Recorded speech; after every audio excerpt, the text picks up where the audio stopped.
So one thing I've learned, especially over the past year, is that priorities and learning how to prioritize are very important things. This past year, I've been trying to balance school and work and trying to find ways to continue my YouTube and keep it going.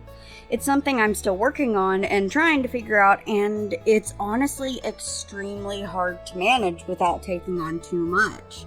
I've also taken on a job working on watercolor illustrations for a potential children's book. I have to admit that it's now definitely a balancing act to maintain all of that. I'm working on building a nice art space so that the illustration process can be something I can actually record and share with all of you to kind of add to not only the content, but also just a way to kind of, let's see here. I think I heard the Starfish Face phrase it as feed two birds with one scone, because I like that one better. I liked her saying that one. But I want to be able to share that. Before we get further into this topic, let's talk about the art in this video. This piece is another of my chibis for my Chronicles project. This one is Connor.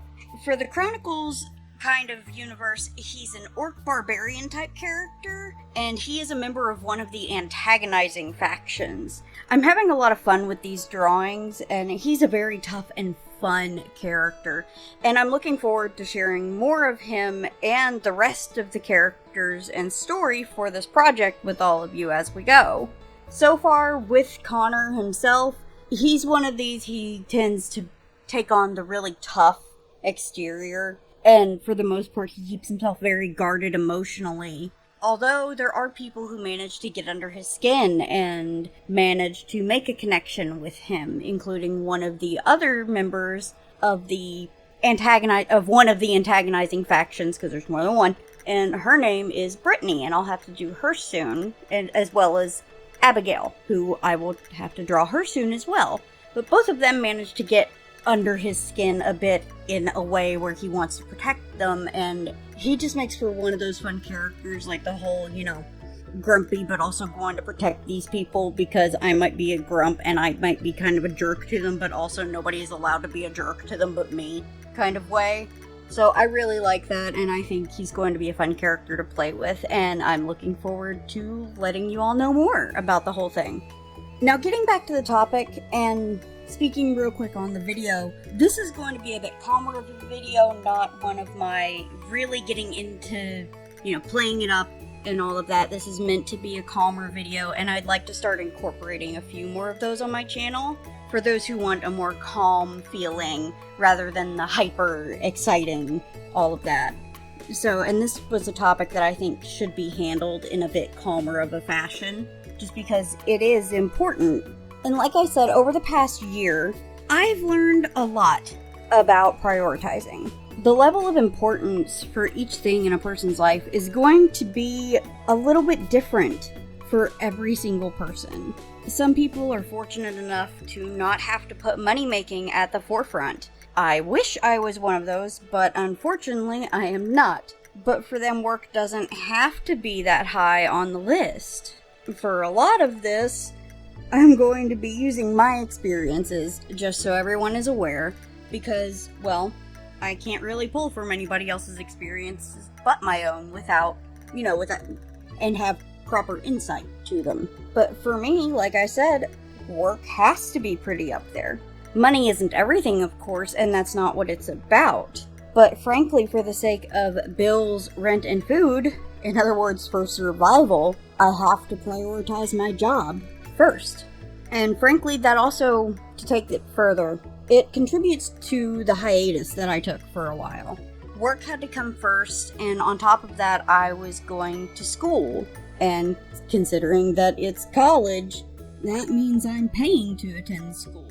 So it had to join work at the top of the priority list. When you combine those two, it meant that it became very difficult to keep up my channel and content creation. I was essentially left with no other option but to put YouTube on the back burner for a little while. And honestly, I hated it, but I had to, or I was at much higher risk of burnout. I think I'm learning to manage it better going forward, but there's always a chance. Now, is that going to be the case for everyone? No, definitely not. There are plenty of people who can juggle multiple things like that at once and do just fine with planning and focusing and divvying up time for certain things, but I'm just not one of those people who's good at it. I have tried multiple years in a row, for example, to keep a planner, to try and organize.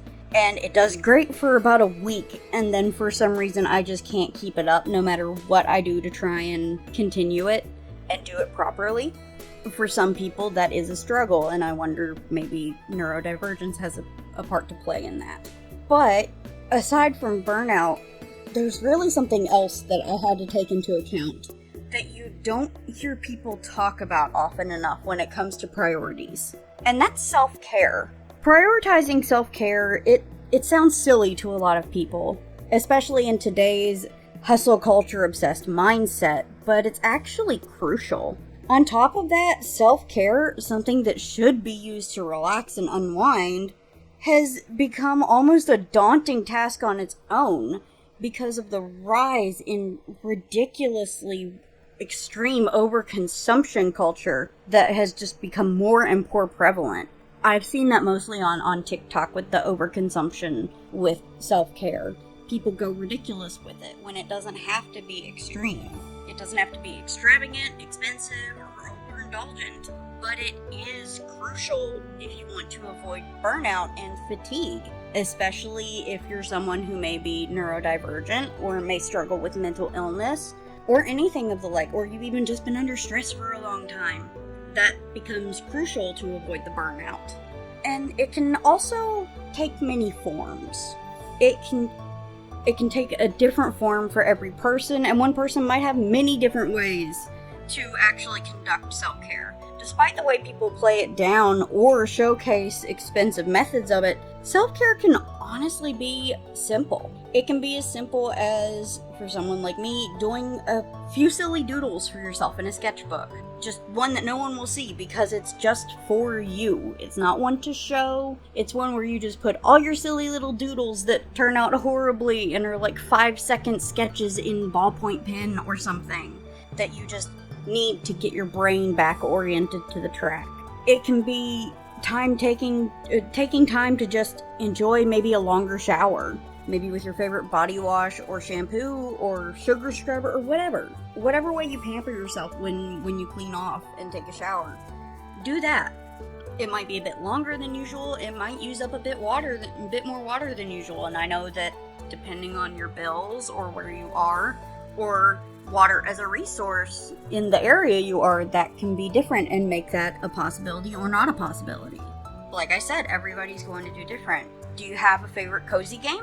Play a little bit of that before you go to bed to relax your mind. Working slowly on a long-term project that you can put a few minutes at a time into is also another way to wind down. I do that sometimes whenever my fiance and I will go lay down. We'll go to the bedroom for a little while, let it cool off because it's summer right here, so it's sweltering. And we go in the room for a bit. We catch up on some YouTube stuff that we like to watch together. I might do some crochet while we do that, or I might play a little bit of Stardew Valley or Animal Crossing, something like that to just calm down a little bit and get my mind ready to relax. Or there's this one game, it's called Endless Oceans Luminous. If you like ocean stuff, I recommend that game. It's very chill, and it's just, you're swimming and exploring and taking pictures of fish and scanning fish, and I kind of love it. It's wonderful for relaxing. But honestly, you can even work chores into it to make, and I know that sounds funny, for self-care, including chores into the routine. But I had to add this in. But part of my almost time for bed relaxing routine involves taking a bit of time to tend and check on my plants while I do the dishes. I'll do the few dishes from that day, then I'll go around and check on each one of my plants, talk to them a little bit, water the ones who need it, and just enjoy the smell of earth and leaves while I get ready for bed. It doesn't have to be super involved. Self-care doesn't have to be extravagant, it just needs to exist.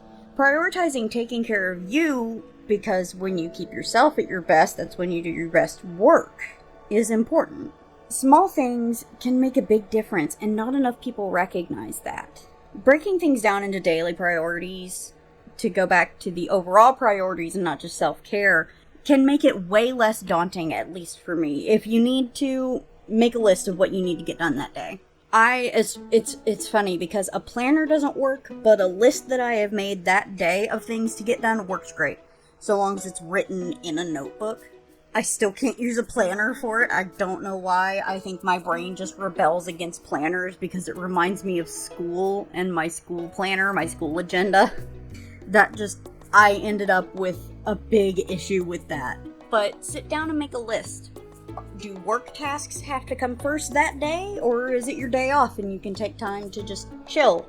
Are there certain things you maybe want to learn while you're working? That's something that I do. I'll listen to educational videos while I'm at work, and I'll just listen to videos while I'm in the kitchen cooking, or while I'm cleaning, or doing anything like that. It makes a difference because you can combine these things to do multiple things at once. Do you want to listen to research? Find ways to not only prioritize the things in your life, but the things in your day, and it can also help you figure out what you really want out of a day, or out of a week, or out of a month, or even out of a year, depending on if you're better than me and good with planners. But you have to learn to break it down into what is important. Like I said with the list, what's important that you need to do every day? Take medication? Check your schedule? Plan meals? These can be daily priorities, and sometimes breaking things into smaller time frames make it way easier to manage, especially if you get overwhelmed easily. Ultimately, I say do what is best for you and learn to prioritize. I know there's videos on how to figure out your priorities and how to properly plan and prioritize things. I think they're very good resources if you can find one that meshes with your particular style and method. I can't recommend any ones personally because I haven't found ones for my style and method yet. That's unfortunate, but that's something that I'm going to have to work on. I'm going to have to better learn to prioritize my lists and my activities. It's something I'm going to have to do. But that's what you have to do, is find your way. What ways do you all have to prioritize? Do you have any tips or tricks that you use? Because if you do, I'd love to hear them, because trying to break things down and plan things like that can be so daunting to me and can be very frustrating in a lot of ways. So I would love to hear you guys' ideas and thoughts down below. Anyway, thank you guys so much for watching, and I will see you guys next time. Bye!